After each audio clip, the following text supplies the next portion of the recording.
चीमा साहब, आप लोग अब स्ट्रीट पॉलिटिक्स की तरफ जाएंगे जी? सब्सक्राइब करें और बेल दबाएं ताकि कोई खबर रह न जाए। बड़ा इंपॉर्टेंट क्वेश्चन है। मैं इससे पहले कि अजहर सिद्दीक साहब की तरफ जाऊं, चीमा साहब, आप लोग अब स्ट्रीट पॉलिटिक्स की तरफ जाएंगे जी? देखिए, पॉलिटिक्स तो है ही स्ट्रीट्स में ना। पॉलिटिक्स तो है ही अवाम की।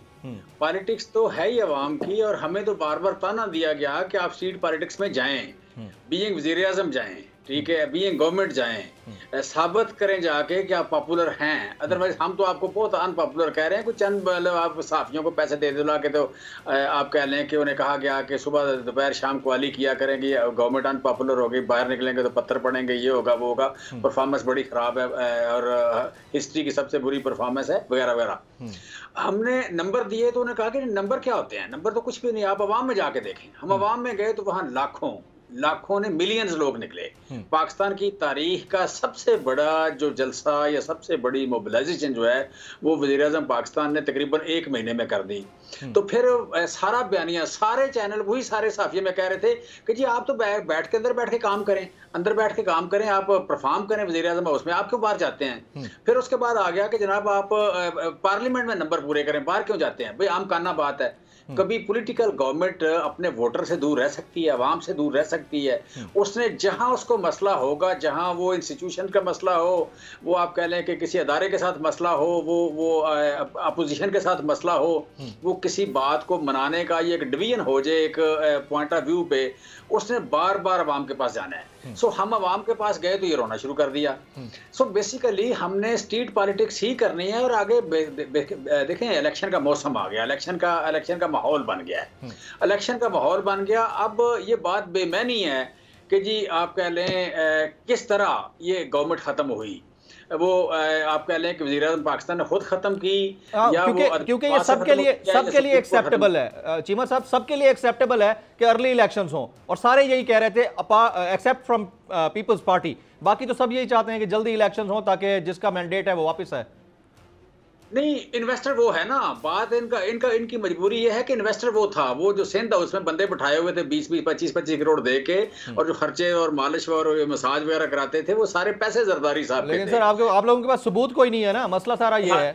सबूत दे नहीं रहा, मैं बातें कर रहा हूँ सर, मैं सबूत दे नहीं रहा, मैं सबूत देना ही नहीं चाहता। देखें, कोई किसी ने इनकार किया तो मैं सबूत दूं ना। कोई इनकार ही ना करे मैं सबूत क्यों दूं? सो बेसिकली मैं कह रहा हूँ कि ये आप पहले इन्वेस्टर वो है, तो ये मजबूरी इनकी वो थी।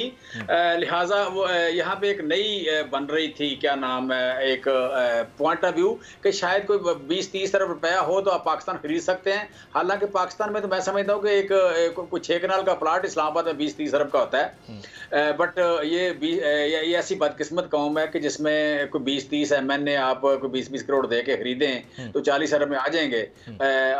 30-40 अरब में आप सारा पाकिस्तान अपना गवर्नमेंट गिराएं, गवर्नमेंट अपनी बनाएं, उनसे जो कुछ लिखवाना लिखवा लें। कोई अमेरिका में बैठ के आपको कंट्रोल कर ले, कोई न्यूजीलैंड में बैठ के कर ले, कोई इंग्लैंड में बैठ के कर ले, आप कंट्रोल हो जाएंगे। ये तो एक अजीब सी बदकिस्मती होने लगी थी जिसे हमने रोक लिया है, सच्ची बात है। और मैं समझता हूँ कि सेनेटर अफनान यहाँ बैठे हैं, अफसोस के साथ मैं कहूँगा कि इस दाग के साथ, इस स्टिग्मा के साथ मुस्लिम लीग नून को चलना नहीं चाहिए था। इस स्टिग्मा के साथ जब आ गई, पैसे आ गए अमेरिका के आगे, वहां बैठ के एक फैसला हुआ, वहां से एक मूवमेंट आ गई और ओपन हो गई, नंगी हो गई।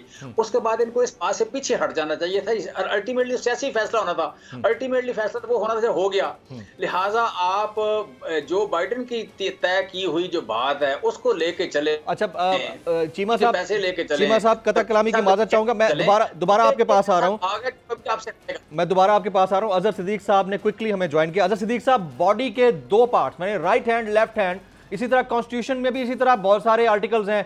एक आर्टिकल 69 है जो कहता है कि कौमी असम्बली की कार्रवाई कहीं चैलेंज नहीं हो सकती, उसका 1 सब क्लॉज देखें तो। इसी तरह से दीगर आर्टिकल्स हैं जिसमें नो कॉन्फिडेंस मोशन का आर्टिकल है। तो ये तो अगर एक कोई आती है तो दूसरे को अनकॉन्स्टिट्यूशनल तो कोई नहीं कह सकता ना कि ये वाली कॉन्स्टिट्यूशनल है और दूसरी अनकॉन्स्टिट्यूशनल है। अच्छा देखिए, बड़ी जबरदस्त बात की आपने जुमीद साहब। अब ये हमारे यहाँ क्या आ रहा है, हमारा जिसका दिल चाहता है कहता है आर्टिकल 6 तो इस तरह रेडियो की तरह पटता फिरता है कि जिसपे मर्जी लगा दें आप, यानी ना पता ना वास्ता। अभी वहाँ क्या सबवर्शन है आपका, अगर एब्रोगेट हुआ है और डिक्टेटर अमूमन आकर ये करता है। आपने पिछले दिन देखा कि कौमी असम्बली का इजलास जो है, कौमी असम्बली का इजलास 14 दिन में नहीं हुआ, इन्होंने कहा आर्टिकल 6 लगा, तो आज तक आर्टिकल 6 लगा लिया। ये अवाम को बैठ के बेवकूफ बनाते हैं, आर्टिकल 6 का सवाल ही पैदा नहीं होता। दूसरी पॉइंट रखा है कि यहाँ वोट ऑफ नो कॉन्फिडेंस, क्या जमील साहब ऐसे हो जाएगा, मुझे चेहरा पसंद नहीं आया, हाँ। जनाब महंगाई हो गई, जनाब क्या हुआ, मैं भी मुझे टिकटें नहीं दी आपने, इन चीजों पे अगर आप हुकूमतें गिराना शुरू करें, बिल्कुल ही आइन की मंशा नहीं है। सब्सक्राइब करें और बेल दबाएं ताकि कोई खबर रह न जाए।